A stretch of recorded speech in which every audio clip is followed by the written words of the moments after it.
What is going on, Movie Meals? Movie Meals, we're back. Thank you, Movie Meal patrons, Kimberly, Karen. Let's get that off the bat. Hey, we're still doing it, baby. We're gonna Still give one of doing it. these little hoodies away. It's been forever, but we're gonna do it. Once we hit that 2,000, all you gotta do is comment, like, subscribe, help share us around. Inconsistency builds inconsistent shit. So that's what we're here to do. That's But our motto. yep. Don't wear it out. I texted Kyle yesterday. I was like, "Hey, we filming this weekend?" He was like, "Yeah, sure. You want to do it Sunday before? Obviously, we'll post this tomorrow." But he was like, "You want to do it Sunday?" And I was like, "Yeah, that sounds great." And then when we hopped off air here, and I was like, "Hey, what the heck are we talking about? What are we talking about?" So we thought maybe we're gonna start today, and we're just gonna go down the list of movies that have come out this year and kind of give a quick like, "Hey, I missed that. Maybe I'll add it to my Letterbox watch list," or hey, I really liked that movie. That was one of my favorites of the year so far. Kind of do like a little over halfway point, and then we can kind of talk also about the summer now that summer's kind of winded down and ending here. So we're going to take it month by month. So in January, which tends to be like where you see Oscar movies because they tend to pull them out. Let's see what we got here. I won't count anything that was qualified for last year's Oscars in this. So I see Society of the Snow official release was later, but it was eligible, so I'm not going to count like something like that. But are we not going to count All of Us Strangers then? Well, that no, didn't have an Oscar buzz, unfortunately, but it had a it had rollout buzz. into January. It just didn't get anything. Yeah, it just didn't get anything. Yeah, movies. I mean, we can talk about it. I know you really loved it. I thought it was good. I didn't think it was great, but I thought it was good. Had a good time watching it. But I know you really liked it. Yeah, I watched it late. I wasn't able to watch in the theater, so I think it finally got on Hulu a few months ago. I finally just caught it, and I did it at the wrong time, though. I did watch it when I was home alone, and it was like midnight. I couldn't sleep, so I was like, I'll finally just catch up on this movie. And then I still couldn't sleep after that because it just was emotionally devastating to me. A really sweet movie. It really felt personal in terms of, that sudden truth of having to face the reality that your family is going to be out of your life soon, like one day that they're going to pass, whether it's tragic or whether it's just by the reality of life. But I just thought it was a really sweet poetic story within it on like, what if you got that final conversation with your parents, with your family? And then I also thought the relationship and the chemistry between Paul Mescal and Andrew Scott is also just some terrific work. Like they just were taking that material and they just owned it, and they owned up that relationship, the good and the bad, the struggles that went along the way with their relationship too. But yeah, like Alex said, I just really, really like this movie. Wish I was able to see it in theater, but I'm glad I caught it regardless. Yeah, it is very good. I would also recommend it, even though I didn't love it as much. But yeah, let's see what else we got here. So Night Swim, didn't see. Didn't you see that? No. Oh. The Beekeeper, Mean Girls, The Book I kind of Clarence. regret not seeing The Beekeeper. I know, some of my family saw it. They said it was a fun little action flick. It's David Ayer, isn't it? Yeah. Man, Suicide Squad really tanked his career. Yeah. It really did. It's crazy. And then he made that bad movie on Netflix with Will Smith and Bright? I forgot about Bright. Yeah, it was bad. Oof, it was.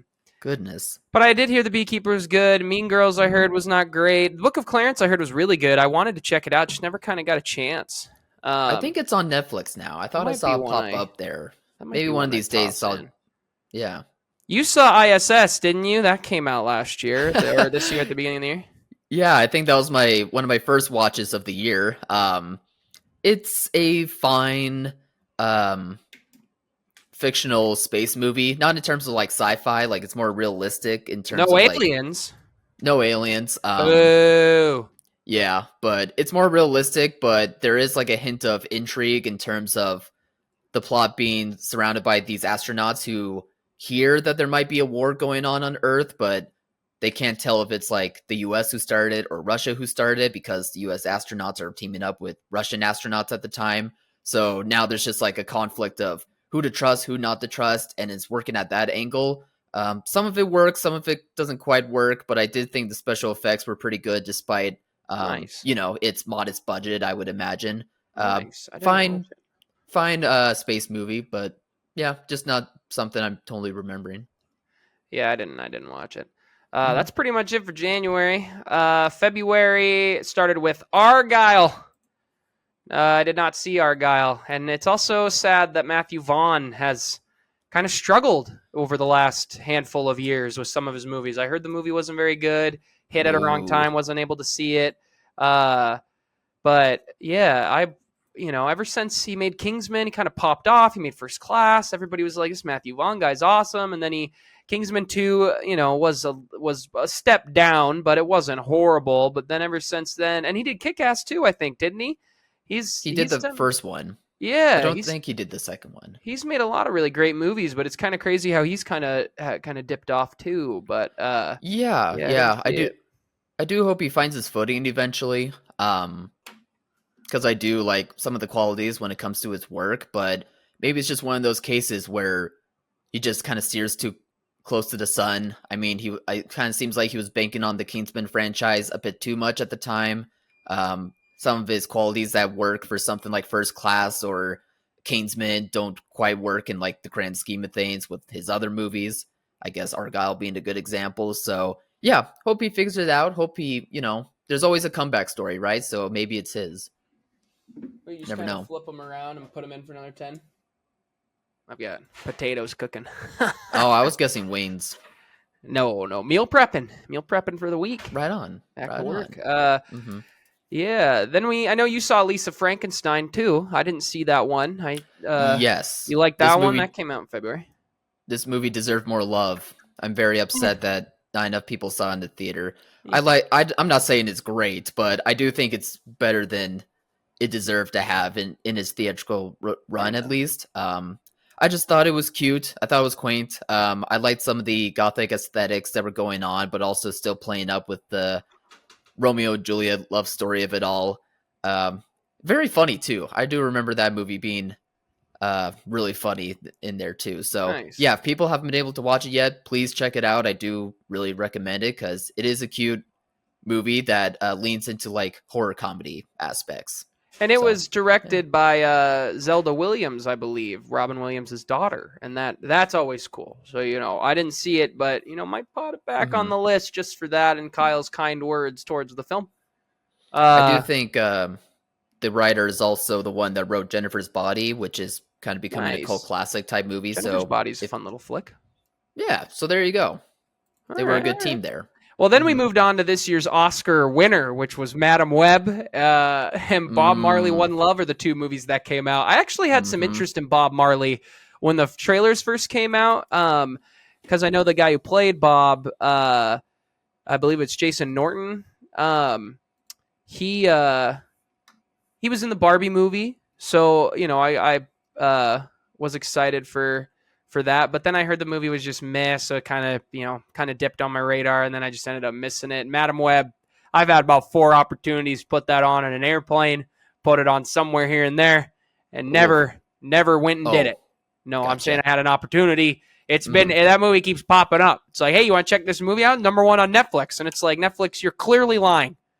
Hmm. Clearly, you're I lying. think I think you meant Kingsley Benadire Oh, for who my starred bad. in the Bob Marley I movie. just No, it's all took a good. shot in the dark at one of the actors' names that was in No, the but list. He was Kingsley first. Kingsley is a really good actor, though. He is. I can't wait to see like what else is going to go on in his career. Madam Web, yeah, You're right. that one I just had a feeling about. I thought we might Yeah, have it looked reacted to bad. the trailer for Madam Web, but I don't know now. I But we think have we did. definitely talked about Trailer was how that bad. it just looked so bad. Very Like, 2000s bad. Yeah. yeah, I clearly something was going on behind the scenes, not just based on how the trailer looked, but just based on Dakota Johnson's criticisms of having to be in this movie in the first place. So, yeah, if people really went out to see it, great, I guess. But man, you are just supporting not good movies. I'm sorry. Like sometimes you don't gotta check this out. Sometimes it's not worth it. I didn't realize this came out in February, but the Netflix movie Land of Bad I watched when I was home in July with my dad. He Right. was like 30 40 minutes into it, and he's like, I want to finish this movie. You want to watch it with me? And I was like, sure. It was a fun little action flick. It was a very Netflix action flick, but I remember it's Right. got Russell Crowe in it and Liam Hemsworth, and I was like, man, this is B action at its greatest here. This is a good time. A fun little, fun little movie. Totally. Shout out to that there. Let's see. I got one. For February? Yeah. What is it? Drive-Away Dolls. Oh, I was just about to skip that because I didn't think anybody saw those. Oh, nobody saw it you but did me. see this. That's Yeah. right. I remember you talking about this. This was another movie in February that I was like, Kyle, please stop telling me to go see stuff I don't want to see right now. Well, I'm going to But tell I you actually again. was interested in this. I would give it a shot. I could see why it didn't quite hit for a lot of people, but I thought it was Ethan Cohen. Sorry, I said that weird. Ethan Cohen writing solo, kind of directing a very campy B-level comedy, a B-level sex comedy, and I thought that it really worked well, especially with Margaret Qualley, and I'm gonna mispronounce her last name, but Geraldine Fitzwanathan. Sorry if I mispronounced it. But both of those actresses I've really been liking over the past few years. So too. But yeah, just it's a road trip movie. It's a sex comedy movie. But it leans really well into like, a lesbian love story, which I thought worked pretty well. I didn't think that felt like Ethan Cohen was out of his element, because I don't think there are some filmmakers that could do a good job when it comes to telling a story that's kind of out of their wheelhouse. But I felt like he kind of nailed it in terms of like just giving a really campy B-level type of story. So I think not that's all part of of it the really reason works, I heard. but I liked it. I think that's part of the reason I dipped a little bit on wanting to see it, because I had heard that it was just kind of okay. It wasn't like what you expected going in, and so I was like, I'll probably wait for VOD on that one. But all right, fair enough. Let's see. Then we get into March, and we start with bangers here. Dune Part 2. Still one of the top movies of the year. Dune, man, it's kind of a bummer it came out so early. Like, you put this in October, and I mean, I still think it's going to get some Oscar love, but I think it gets more coming out later in the year. But, I mean, that's the movie that everybody was like, okay, this is going to be a good year. It made a lot of money. Everybody, like that. Dune started the whole, we have this young group of actors. I guess we skipped Anyone But You. It wasn't on my list, but Anyone But You had come out before Dune 2 in like early January of last year, and like that definitely was some of the start as well. But I think it really popped with Dune, where everybody was like, hey, there's this whole crop of young actors that are starting to take the world by storm here. We should probably focus on them and not doing Brad Pitt and Matt Damon in 1,000 other movies anymore, because it's just a new time and a new generation. But yeah, Dune hits. It's so good. So good.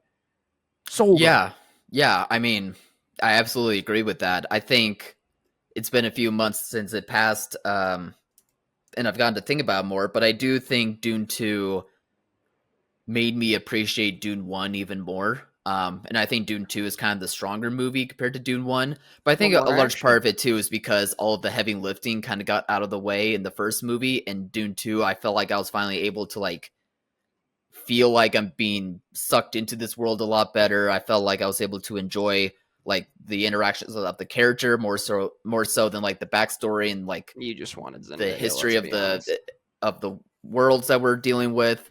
For some reason, this movie just felt more lived in. I felt like the cast, upped their game more than the first one did. And just every scene just has like a terrific action scene attached to it. Like, I just still can't decide on like what my favorite moment is. I mean, the first 5 minutes, I still think back on like how the army that they're about to attack, how they just like float so elegantly or like lifelessly, and it was such an aesthetic choice that just hits so well. I just remember seeing it for the first time and just going, oh, this movie's gonna be so good. And well, of course it was. Denis also takes a little bit of a different route. He makes Paul a little bit more in the first movie, a little bit more timid than he actually is, a little bit more hesitant about the world. So in the first movie, it's all set up. It's welcome to Dune. This is the story we're telling. And in the second movie, it's easier to rally around him when he's now got some balls behind him. Like, he starts to come into who he has to, I guess, eventually be, that he's afraid to be. Plus, it helps that you actually have Zendaya in the whole movie. But I think they're both incredible. And Dune Part Two, I mean, I remember when it came out, everybody was like, "Did he just win the Oscar on his speech?" Just that speech alone, like, oh my gosh, I'd follow him anywhere, and his speech is dang good. I don't know. Dang good. He's gonna play Bob Dylan. That might be his Oscar nom. Well, yeah, no, the Oscar nom will go to Bob Dylan. That Yeah. movie looks fantastic. I'm hyped for that. Oh, okay. But no, the movie came out too early. But Dune will be forgotten by most things outside of technical awards, I imagine, by the time we actually get there. Came out too early. Maybe. First Dune got nominated for a handful, and I hope that this kind of surprises. But yeah, we'll see. We'll see. Maybe they re-release it in October, November. Because this is fun. I'll play devil's advocate here. I think that it still won't be forgotten about in terms of Oscars. I don't know what that means for like performance wise, but like adapted screenplay or that's what I just said. Cinematography. Yeah, technical stuff. I think the technical stuff, the non-performances, I think is where it'll probably get awards for. But I think in terms of how good Timothy is, how good Zendaya is, how good, Rebecca Ferguson is, and everybody else, and Denis himself, okay. I think some of those might be forgotten. But the writing, obviously the visual effects, those kind of things, and even maybe a Best Picture sneak in, I think still very on the table. Gotcha. But I just don't know, especially if Timothy's got Bob Marley coming out, and that if that movie is as good as we kind of hope, and it looks so far of the first trailer, that's going to be what takes it for him. But and that's all right. But Dune 2 is still like, I think it's slowly, as I keep seeing other people be like, here's my favorite movies of the year so far, and I've seen Dune go from like number one slowly to pushing out of people's top tens, and it's just being forgotten. And it's like when you get to the very end of the year, you got to remember how freaking great Dune 2 is, because that movie is incredible. Yeah, yeah.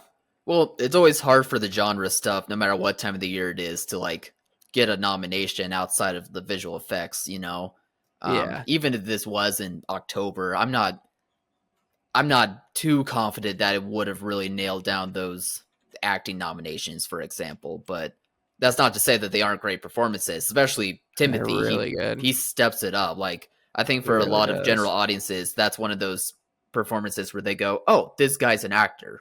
Like, this guy's legit."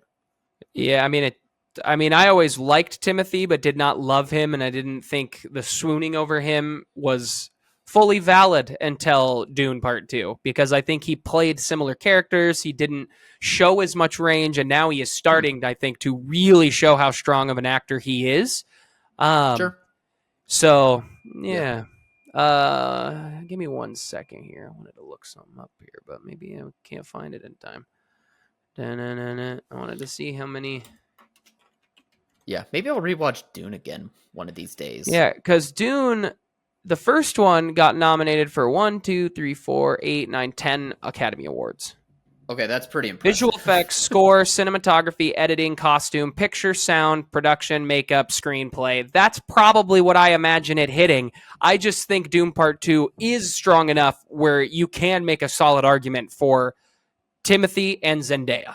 And I honestly think you can even make a good argument for Rebecca as a supporting actress as well. Would Zendaya be a Best Actress nomination for you, or would it be Best Supporting?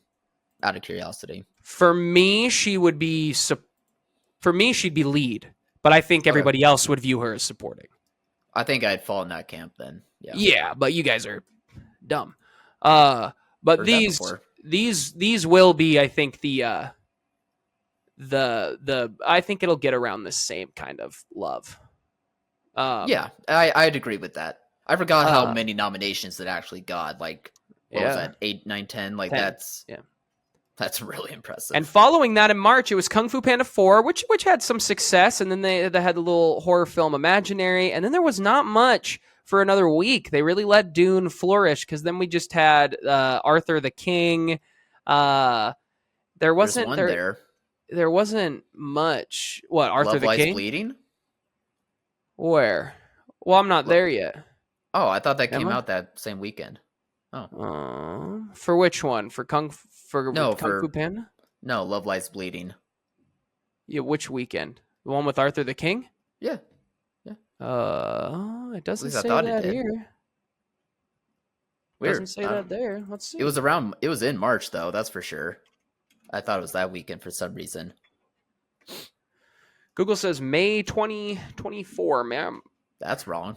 It says Love Lies Bleeding premiered at the Sundance Film Festival on January 20th, 2024. It was released theatrically in the United States by A24 on March 8th, 2004, and in the United Kingdom on Lionsgate on May.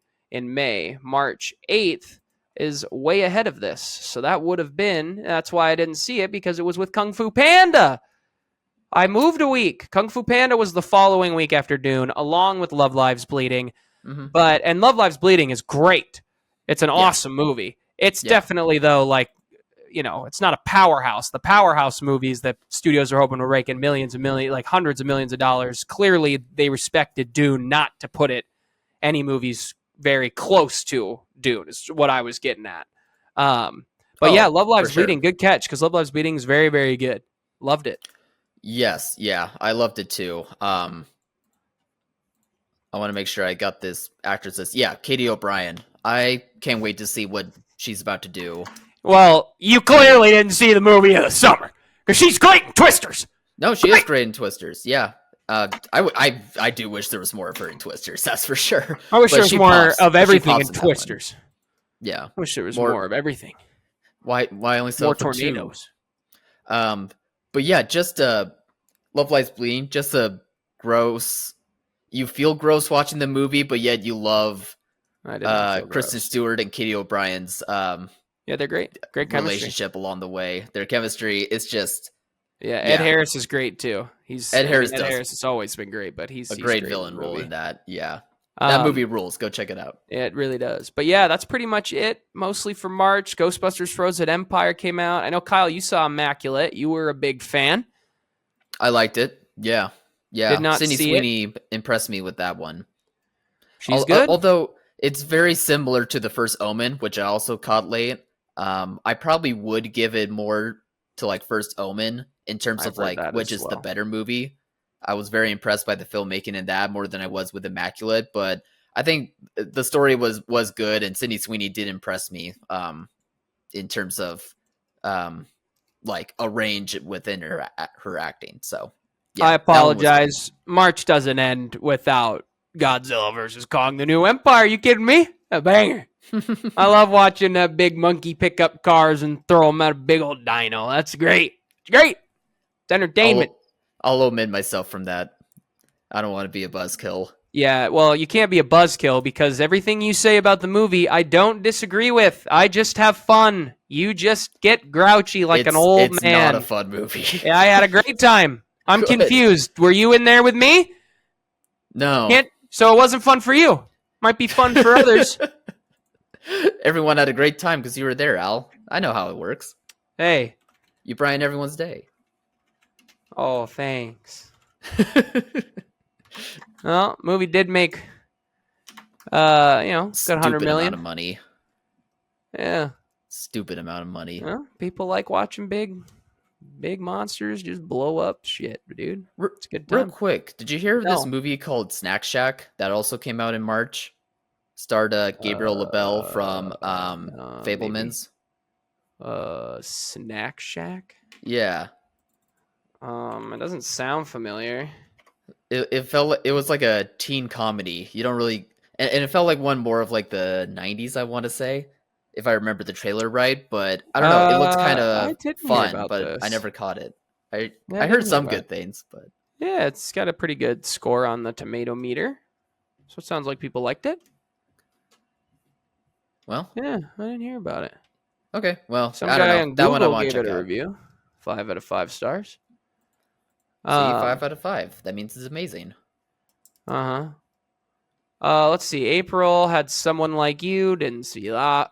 The First Omen Kyle was talking about, and then really just the action movie of the year was Monkey Man. Came out in April. Monkey Man was awesome. Now that one's being forgotten about, man. That's true. I mean, it didn't do well to begin with, sadly, but this is not money wise, reception wise, yeah. But this just what frustrates me. Like, people are so annoying when it comes to saying we don't get enough we don't get original stuff, we don't get more movies. And granted, they're right. Like, I think the IP driven nature of the industry has like been so bloated that it feels ridiculous. But there is stuff like Monkey Man out there. Like, you just gotta look a little harder, which is kind of unfortunate to say, but Monkey Man was out there. It was really good. I don't know why people were just like, no, Godzilla versus Kong, There's not no Monkey need to be Man. mean to me. I like Monkey Man too. Kyle, can you just let me enjoy stuff? You don't have to bully me. There's no reason to pick on anyone who Not, likes watching the big I'm not monsters bullying fight. you. I'm bullying everyone Uh-huh, else. uh-huh. Monkey Man had a budget of $10 million and made $35 million worldwide, so it actually made a pretty solid profit Yeah, for it its did. low budget, which is nice. But yeah, no, it definitely needed more recognition. I would love to know if it's sitting on a streaming platform, if it's peaked at all I don't know. Maybe lately, Peacock, but Universal movie. I don't know. But Monkey Man is great. Then we let's see. There was then Civil War was kind of the big movie right after that. And I loved Civil War. I thought Civil War was great. Also kind of being forgotten about, but also was Yeah. divisive because people went in and they expected it to be Red Dawn, and it wasn't. And they were like, "Oh, there's thought behind this movie." The guy that made Ex Machina and Devs and Annihilation, these thinking movies he made. He didn't just give me the action I wanted. How dare he? And it's like, come on, you should have known what you were getting into there, pal. Well, yeah, it's like they either wanted Red Dawn or they wanted or they were thinking that it was going to be a movie in terms of like Action. really diving into the political landscape of things rather than talking about the journalistic integrity side of things, which was Yeah. my takeaway and which was why I liked the movie. But I did find it odd that people were so focused on the movie not explaining like how the central conflict of things came to be, where They did. in the time that we're living in, I don't know, it kind of just I don't know. I guess it just made sense to me. Like I didn't need an explanation in this movie. Like it They just also got did me. explain it. Yes, but I They give think you what you need. I'm just saying that I think audiences wanted a bit more of explanation, which doesn't make sense to me. Yeah, the guys that are Like spoon it's just fed. yeah, exactly. Yeah. No, you didn't need it. They gave us enough. They said these states seceded and now there's a war. Yeah, All right, makes sense. It's just because people didn't like the states that were picked and they brought their own personal feelings into it instead of realizing that they paid a ticket for entertainment, right. for something different than their regular lives. But yeah, I liked Civil War a lot. All right, moving Yeah. down along. Let's see. We had Abigail. Didn't see, but I heard was wildly fun. I heard Oh, that's good. wildly fun. You saw it? Hmm. No, I didn't see it, Oh, but I didn't hear anything coming out of it, so that's good. Ministry of Ungentlemanly Warfare. I also heard Oh, was not great, but fun, and I wanted to see it, but just didn't get a chance. yeah, I forgot about that one. Sasquatch Sunset. I know Kyle saw it way early. It didn't really come to my theater at all, but it is one I wanted to see. It's still on my watch list. I'm still going to try to see it. Yeah, Uh, goofy little movie, but it kind of won me over. More so in the second half. The first half is kind of where you're like, okay, this is odd, but let's see where it goes. And then by the tail end, these goofballs dressed up in Sasquatch costumes win you over somehow. Hard to explain, but it's and the score is also terrific. Like honestly, nice. not that this movie's ever going to get Oscar nominations, but No. I would suggest considering that for best score at least so far. I really like the There's music. another Jesse Eisenberg movie that's probably going to be considered for Oscar nominations. Yes. But that's coming out later. But Yeah. to end April, you end with the movie that made Kyle want to pick up the racket with Challengers. Challengers is great. Great movie. They've heard you gush about it enough. You don't get to gush about it anymore. That's fine. I can talk about Boy Kills World instead.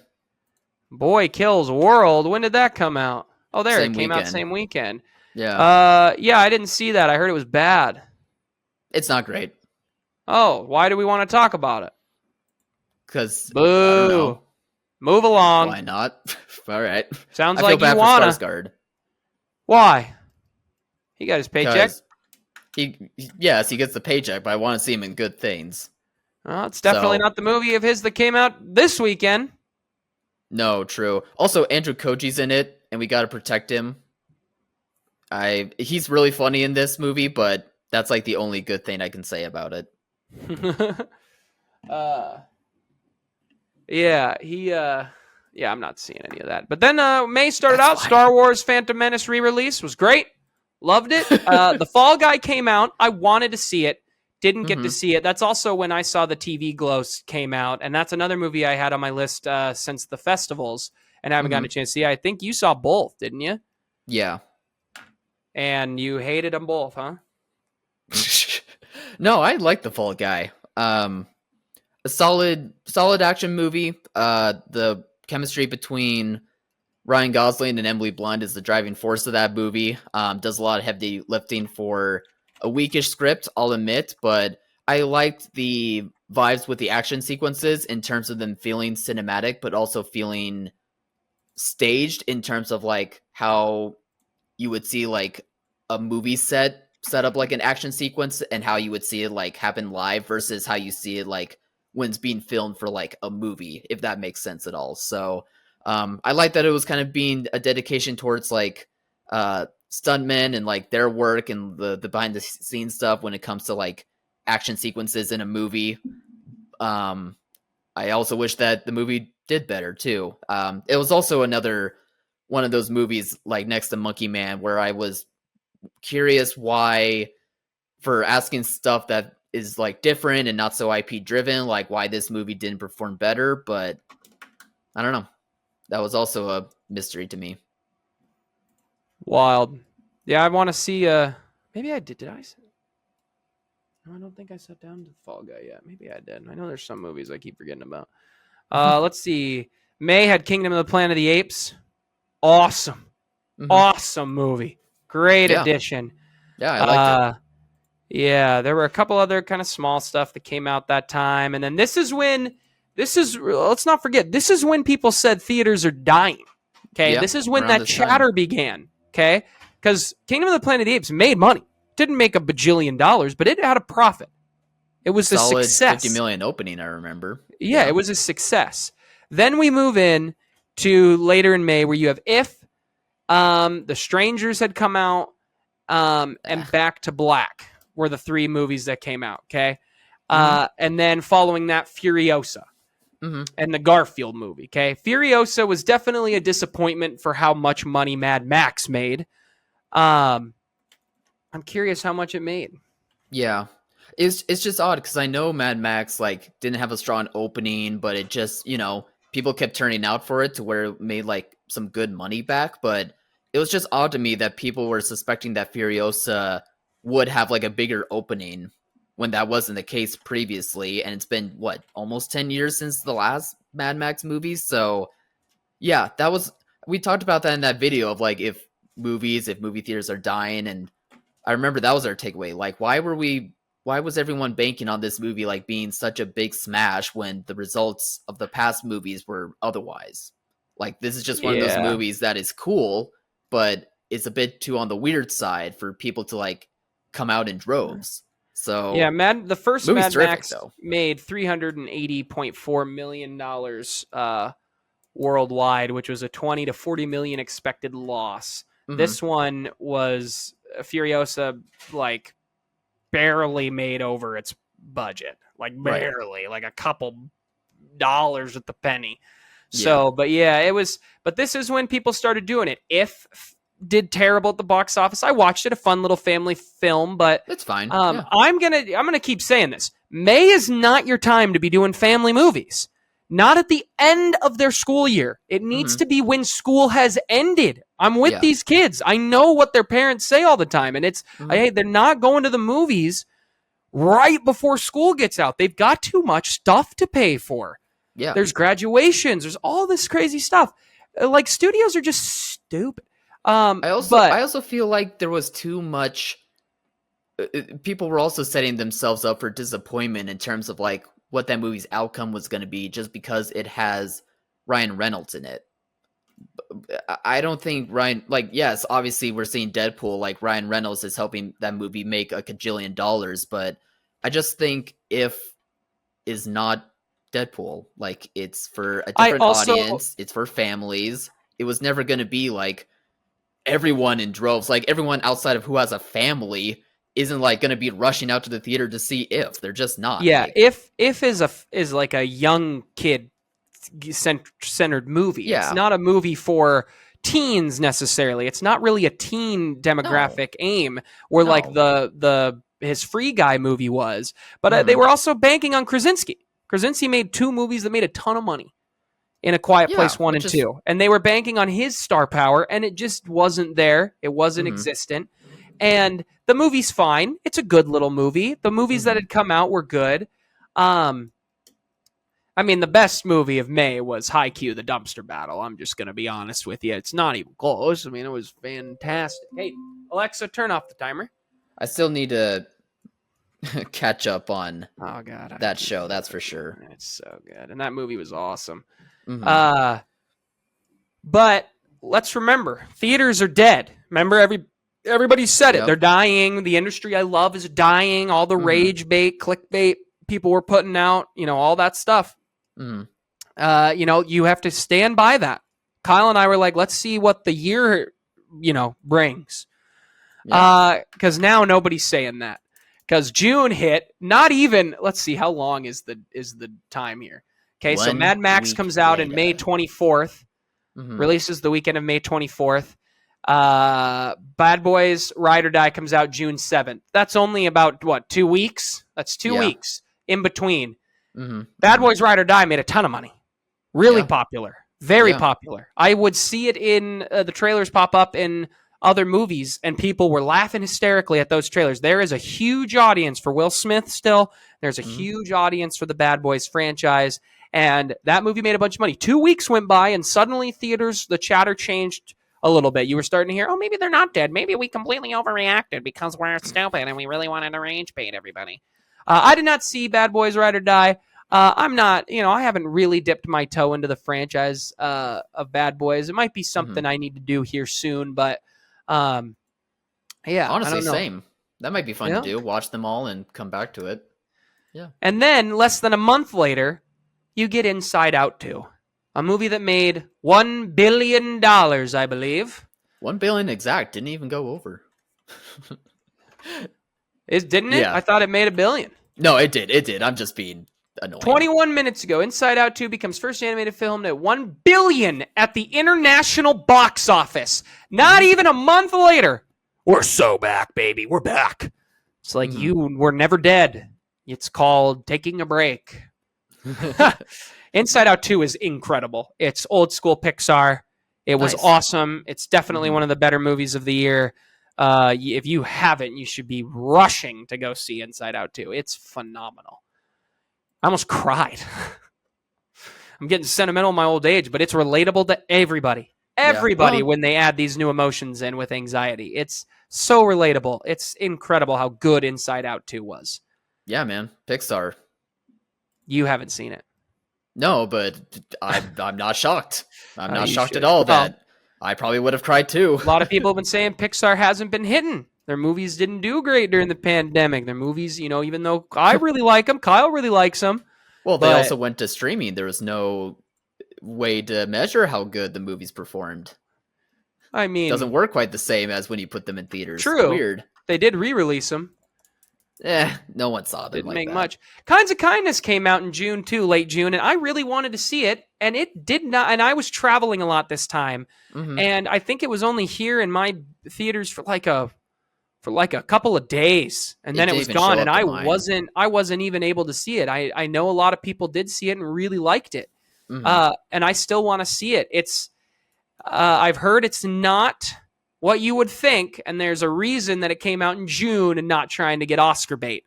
It's not what you would think going into one of his movies, which makes me nervous for Kyle, because you like less of his movies, or you dislike more of them than I.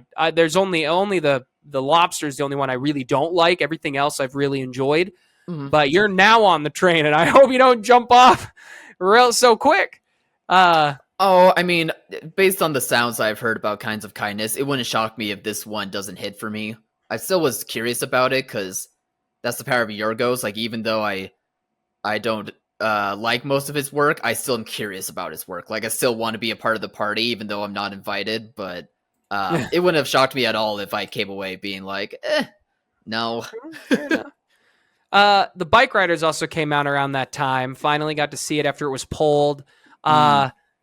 I loved The Bike Riders. It's still one of the best movies of the year. it's a top 10 contention for me at this point, but I Mm, do kind of get why they were like, I don't think this is going to get Oscar love. I know my brother put it at the top of his list. He's like, this is the best movie of the year. He got to see it before they pulled it. mm.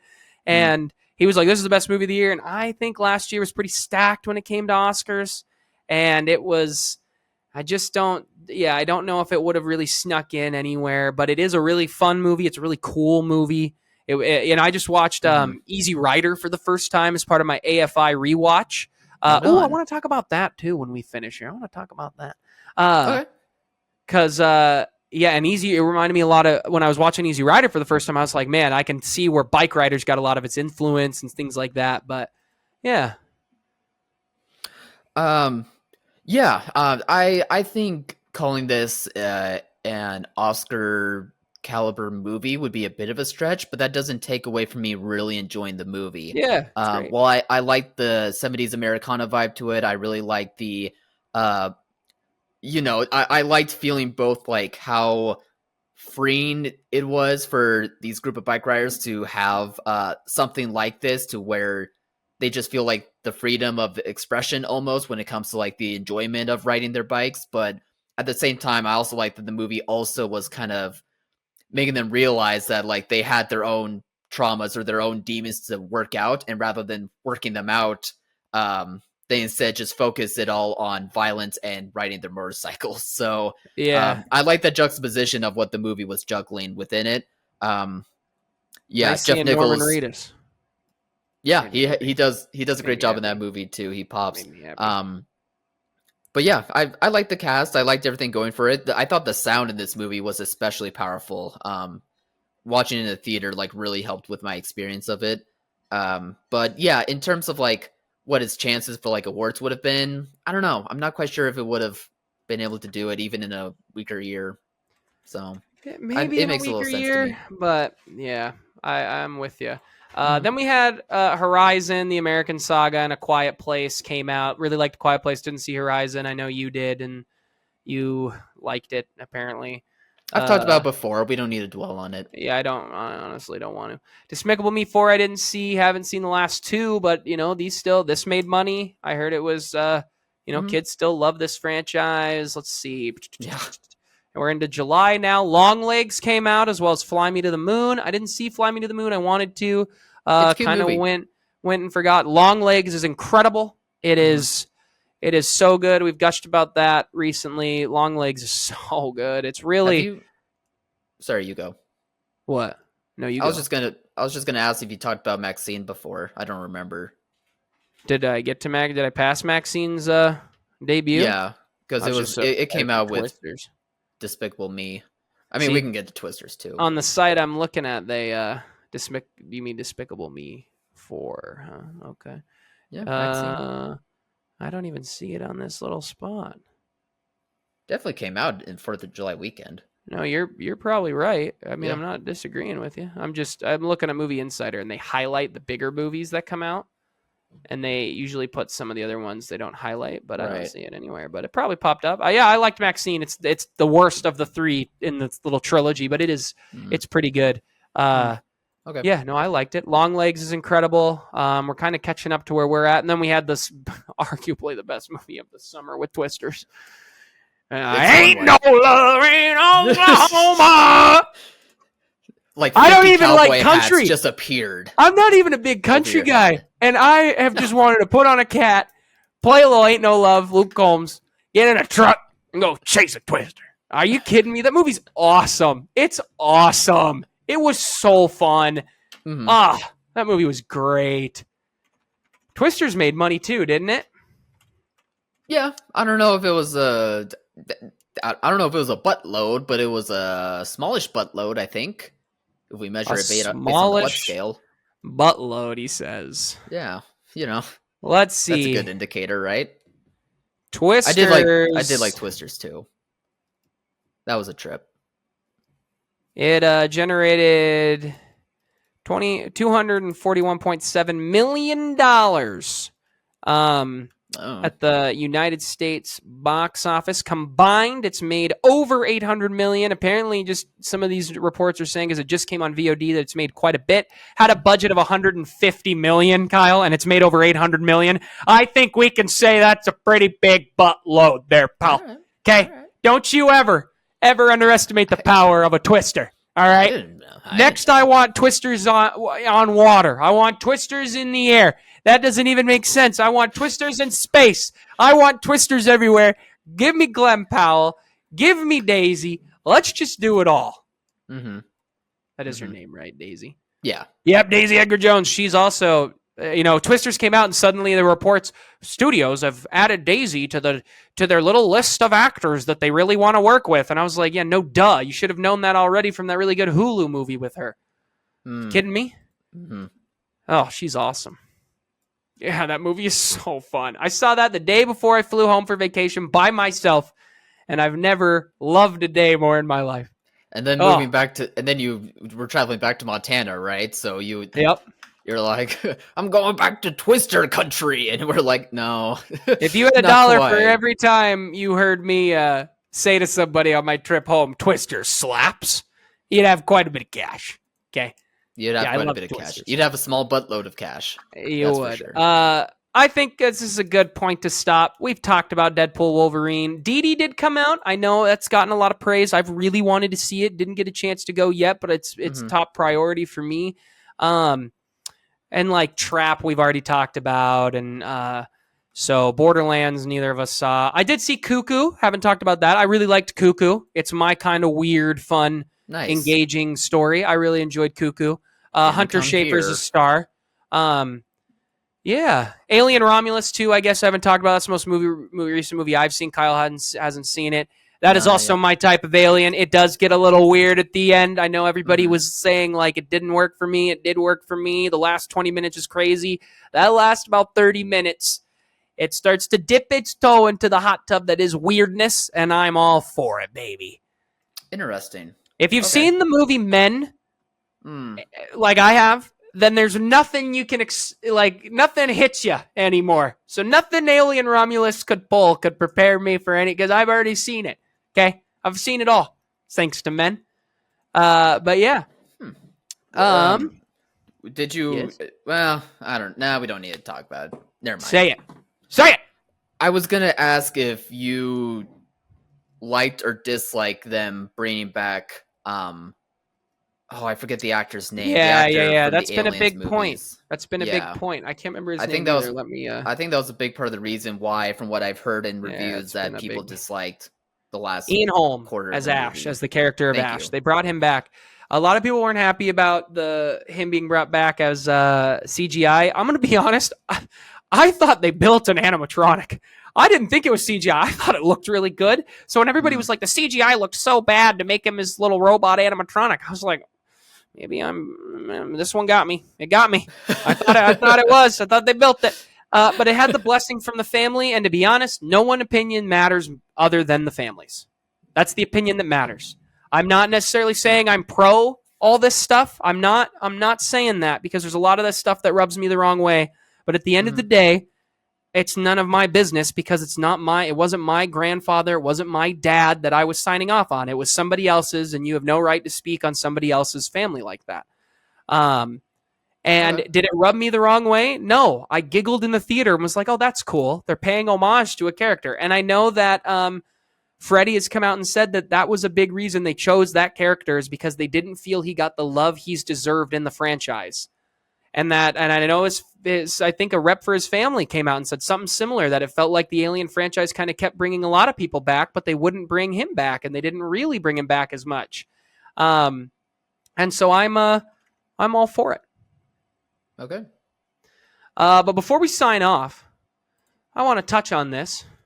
So I was house sitting, and I think this would be a fun little segment to add here. And I was thinking about the AFI list randomly. It kind of popped into my head, because when I was in high school, I took a class about American pop culture history. And the teacher I had was just big into movies, so he had us do movies the most. And I've seen posters. A lot of film professors I know had these posters. So the AFI back in, I believe it was like 1997, came out with a list of the 100 greatest American movies ever made.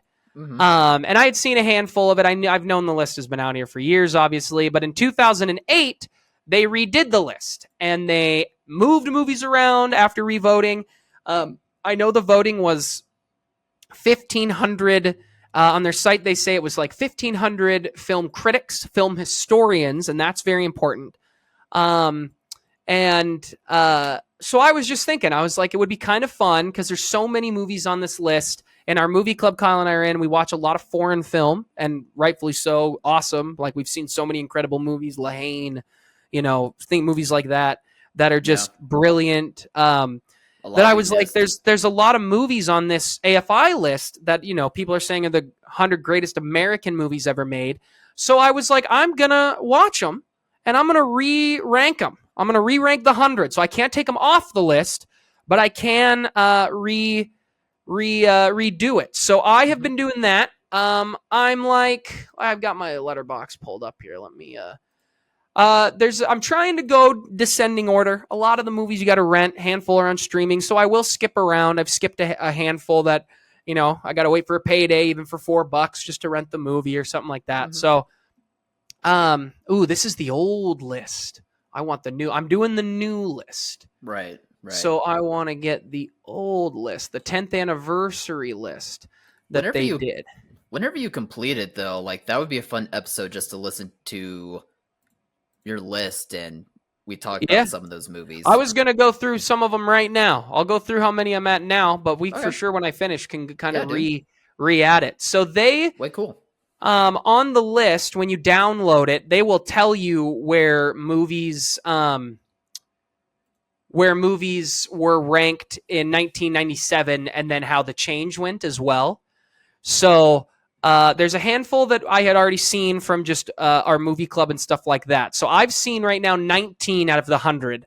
I've seen, let's see here. I've seen 12. Well, yeah, I've seen The Graduate, Platoon, Chinatown, Toy Story, One Flew Over the Cuckoo's Nest, both Godfathers, 12 Angry Men, 2001, Space Odyssey, Lawrence of Arabia, Night at the Opera, Pulp Fiction, The Deer Hunter, Ben-Hur, Yankee Doodle Dandy, Bringing Up Baby, Sophie's Choice, and Easy Rider are the 19 I've seen so far. I wasn't looking at the camera. It was a little fist pump I caught at the end there. Big Bringing Up Baby guy, huh? Yeah, you don't want to see my review. Or my note. I write little note because on your list you can write little notes. I wrote little notes. It's probably about the same as when I picked it for movie club and I was the only one in my camp. I'll just say it that way. I liked Bringing Up Baby, but I don't think, and again, one of the things I love about this list is it's film historians. They're looking at it from a perspective I'm not. And there is some that I'm looking at, like they have Citizen Kane at number 1. They had Citizen Kane at number 1 in 1997. I completely understand. I've watched Citizen Kane 8 times before, 7 or 8 times in my life. And I understand why it's there. And I do love Citizen Kane, but I'm excited to kind of reamp and redo stuff. So Ben-Hur is their 100th. I currently, out of the 19 I've seen, I've got it higher than that. It was actually dropped 28 spots from 1997 to when they redid it. They dropped it to their 100th spot. And I can see why.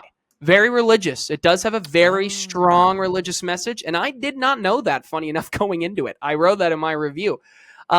Sometimes my reviews are very insightful when I've been doing this. And sometimes I find myself very, very funny, particularly my 12 Angry Men review. I think it's hysterical. Well, before you check that one out, you've got to check out. I'll do it right now. I think no, because they go hand in hand.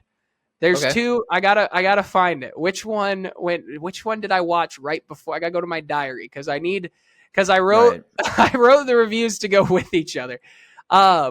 It was The Sixth Sense. You know what? I'm just gonna read it to you right now. I'm gonna read it to you.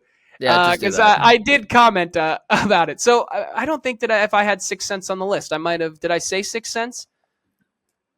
I don't if I remember didn't, I meant to. I might have not added it to the list quite yet, so I might have seen 20 movies. But The Sixth Sense, I said, I'll read my little review here. I said, this movie is so good that it makes all M. Night Shyamalan's meh movies look really bad.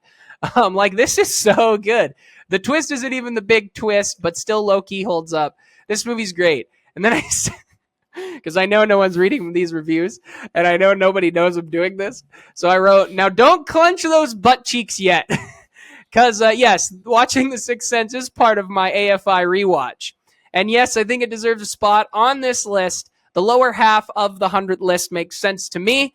And I think it'll stay around there for me. And I said, I love my boy Kyle, but this is right below Bringing Up Baby on the AFI list, and that's just no good.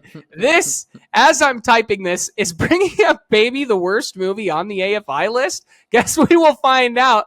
I'm not going to read through and edit this post, so you may now unclench your butt cheeks, is what I wrote. And then I watched that, and then I immediately watched 12 Angry Men. And I've seen 12 Angry Men a dozen times. It's a 5 out of 5 all-time movie for Fantastic movie. I wrote, hey, those butt cheeks still clenched? Good. Because now you're ready to watch a movie about how one guy convinces 11 other guys to unclench their butt cheeks. So join the ride and unclench your butt cheeks today. That's what I wrote. I wrote that. I was dying laughing. And then I put a little paragraph at the bottom, and I said, like, in all seriousness, I have it at my number 1 right now. I don't understand how 12 Angry Men's that low.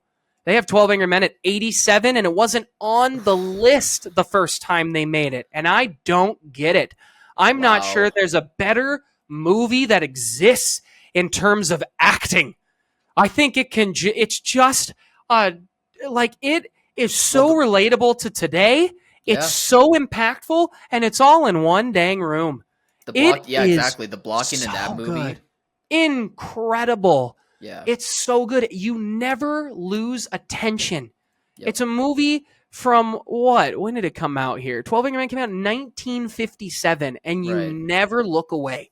It is, to me, one of the best movies ever. I have it at number 1 right now, along with The Godfather in 2001 and Lawrence of Arabia, Pulp Fiction, The Godfather Part 2. Man, this list is good, baby. Those are all ranked higher on the list. But I love 12 Angry Men. I'm sure that if anyone else came into your list blind and saw you ranking it above like Godfather or 2001, they might be a bit fiery about it. Oh, I'm sure. And that might change. I watched Godfather 1 and 2. I rewatched them, and I've had this thought while I was rewatching them to do this list. And The Godfather, I believe, is number 2. Yeah, it is. The first one's number 2 on the AFI list. The Godfather Part 2 is quite a bit lower, which is wild because so many people consider it better. I don't even know where it ended up on their list. Let's for myself, see. AFI has it at 32. Yeah. For myself, I lean more towards 1, but Part 2 is really impressive. Do too. To me, part 1 and Part 2, I mean, I have Part 1 at 5 out of 5 stars on Letterbox, and Part 2 is a 4.5, and could easily be a 5 out of 5. But I'm excited to get to a lot of these. I'm trying to work my way up. I will say, Kyle, I was not a fan of Yankee Doodle Dandy. So I do not have Bringing Up Baby at the bottom of the list. Yankee Doodle Dandy did not work for me. There were parts I liked, but man, there were some parts that obviously you have to put some stuff aside because it's a really old movie and you got to think about the times. But there was some stuff that it's just like, this is just like, I understand that people might think this is great storytelling back then, and it was, but there's some stuff I couldn't get past, and it just wasn't super entertaining, to be honest. Next up is Blade Runner that I'm going to rewatch, but just haven't sat down to do it yet. So I'm excited to rewatch Blade Runner because that's one of my favorite movies of all time. But yeah, anyway, I'll give updates as I keep going here. But right on, man. All right, guys, we got to wrap this up. So what did you think? Comment below, let us know. Remember to like, subscribe, and share. Go follow me on Letterbox, join this AFI rewatch and stuff, and get all those butt-clenched reviews today. So that is a very accurate way to describe 12 Angry Men. But anyway. I like it. All right, guys. Thank you, Mill patrons. Go get some merch. Help us get to 2,000. As always, thanks for watching, Mom. See you guys.